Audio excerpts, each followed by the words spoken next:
Hi everyone, I am your psychic Christine Wallace, and we are here today to work on your spiritual alignment. And I hope that through this course you will be able to achieve that, and over time it'll start to become easier for you. So initially it might seem difficult and a little difficult to understand. But as we go, you'll start noticing or making connections to what it is that I'm talking about here. So let's start with the introduction of this course. And we begin with spiritual alignment is a goal that we should all look to achieve. Basically, this is the main goal for our personal and spiritual well-being. Basically, it's a feeling consistent with your life in all areas, such as personal, professional, and being in agreement with yourself, mostly. Especially your inner self, your true self is what I mean when I speak of your inner self. Also, of course, with your children, your companion, your friends, and extended family alike. It's a feeling like you belong. And believe it or not, sometimes that's not easy to feel. When you're not in alignment, it's very hard for you to feel that you actually belong. You kind of feel like, you're just kind of visiting here and you don't belong here, which nothing could be further from the truth. If you're out of alignment, that's the way you're going to feel. But once you're in alignment, you will feel that you belong.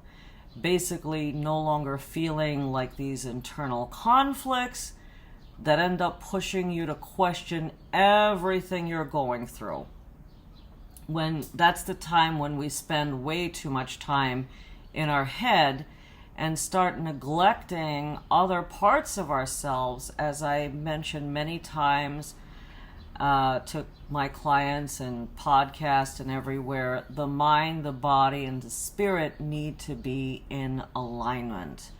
So if we're too much in our heads, that means we're neglecting ourselves spiritually. We can be neglecting ourselves physically, or too much in the spirit, not enough in the mind. So, they need to be in one accord, basically. Be in harmony with one another. So you will know that you've achieved spiritual alignment when things become more fluid, or when your body feels more at peace and you no longer feel any discomfort or emotional pain or even physical pain. Sometimes not being in alignment can cause some physical feelings as well.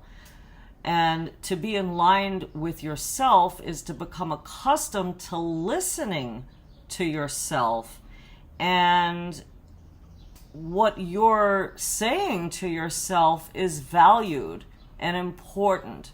For example, trusting your own judgment is basically being able to answer yes to the question, am I in agreement with what I am and how I live?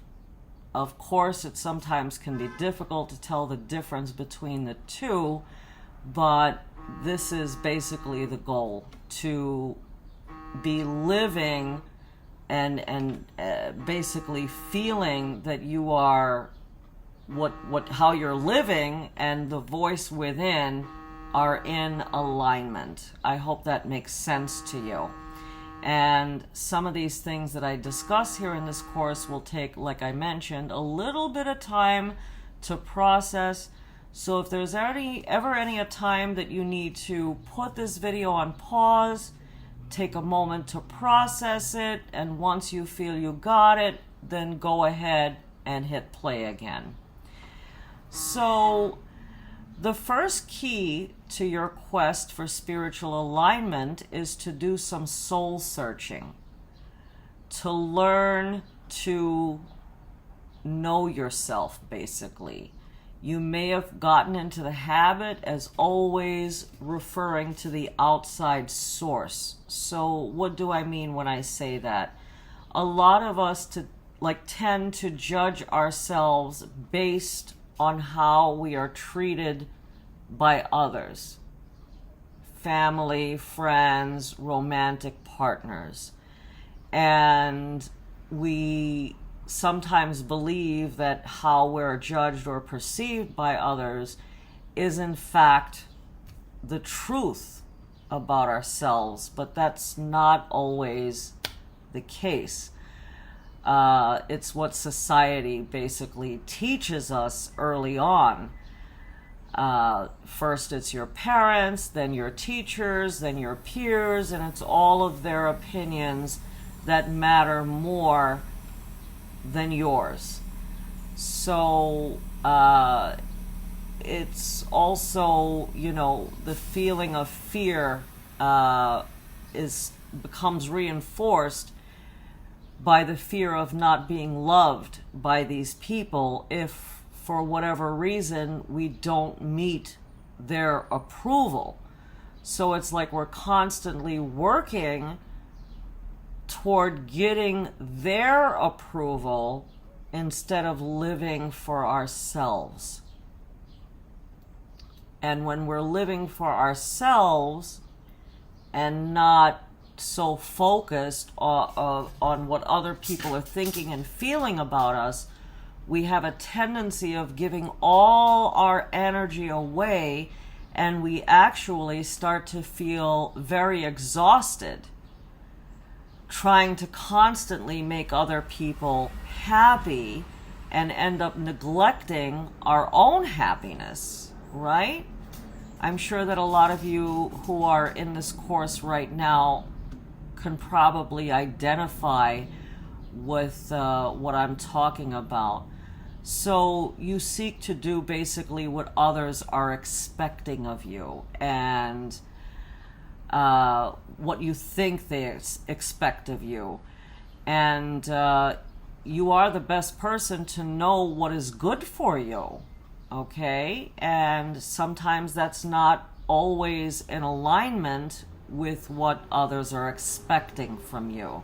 Does that make sense? You can just go ahead and take a moment to process that. So you must therefore learn to reconnect with yourself. What are your true desires? What is it that makes you happy? I already know that you can probably answer me very easily if I were to ask you, what's going to make mom and dad happy? What are going to make your kids happy? Your friends and whoever. But maybe if I ask you the loaded question of what is going to make you happy, you might need to sit back and think about it, which should normally come to you like that, okay? But because you've spent most of your life trying to gain the acceptance of others out of fear of not being loved, that's where you've probably been spending a lot of your time, and then it moves on from the parents to the spouse to the friends, and then you're not being honest or genuine with who your true self is. And when you don't know who you are anymore, you've basically lost your identity to all you are is a vehicle to make other people happy or accepting of you. And like I said, you're just not being true to you. So now we have to basically start from scratch and rediscover ourselves and find out what our likes are, what our dislikes are, trusting our judgment again, okay, and learning about what makes us happy. Because a lot of us are not exactly sure what that is. For the most part, as I've mentioned, our happiness has been associated to making others happy. Okay, and that is very, very true. And like I said, society has kind of put this on us. But all of the answers, once you're able to reconnect yourself, all of the answers lie within you. So please, in this part of the course, I would really like you to go ahead, sit back, and start asking yourself these questions. Who are you deep inside? Allow yourself, your true self, to come out. Now, the beginning of that is, I would like you to get a pen and paper and just start to write down, what it is that you like. What are your dislikes? What is it that you think is going to make you happy? Like, whether it be professionally, career-wise, your family life, where would you like to live? Start to really think about and write them down with a pen and paper. What is going to make me happy? Who am I deep inside? What is it that I want? Okay? What are my likes and dislikes?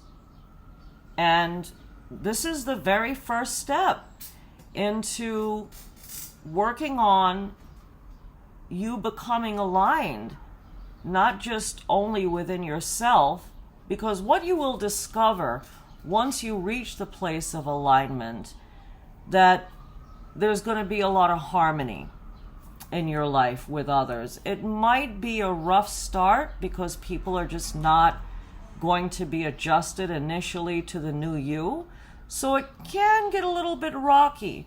But after they start seeing who you are, they will readjust themselves to embrace the new you. Okay, so I hope that you get on this right away. Take some time to really, like I said, process the things that I've discussed with you in this portion of the course. And so go ahead, please do your homework, and I will see you again in the next module.